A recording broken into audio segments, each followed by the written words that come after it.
The throngs of angels walked beautifully in sync with one another, as if they were all connected as one body, traveling down the golden paved road that ran along the shores of the crystal sea.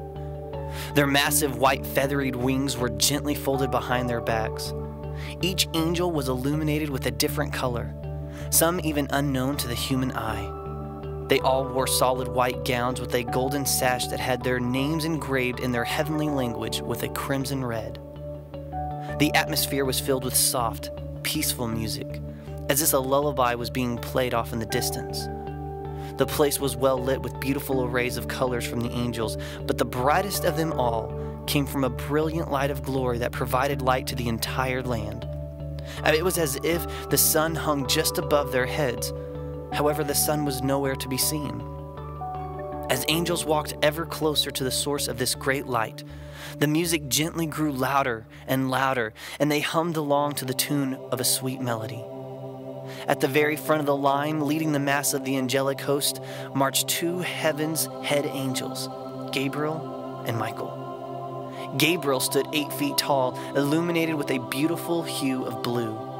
He carried a large golden staff with an ancient writing etched along its surface as a sign of his authority. He had long blonde hair that came down to his waist, a symbol of wisdom and strength. His companion and friend Michael stood 7 feet tall, also with long blonde hair. A green hue radiated from him as he carried a large golden bow that also had the ancient writing engraved along the bow's face. Gabriel and Michael had been with each other through many events, and together they shared the very special job of ushering the heavenly host into the king's throne room.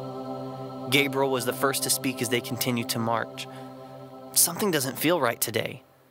Looking at Gabriel in confusion while never missing a step as they continued to lead the others, Michael asked, "What are you talking about, Gabriel?" Gabriel, unsure of his answer, just looked at Michael and he replied, I'm not sure, but something doesn't feel right. I can't place my finger on it, but whatever it is, I don't like it." Michael looked forward again and chuckled, "Gabriel, we do this every day. We lead the angels to the king's throne and worship him. What could possibly go wrong?" he questioned. Gabriel sighed, smiled, and said, "I guess you're right. I must be nervous about meeting the king once again." "I know what you mean by that," Michael said.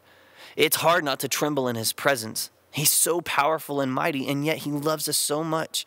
And he has such an amazing plan for his new creation called—" Michael hesitated as he thought to himself. "What did he call them again?" "Humans," Gabriel said. "He calls his new creation humans.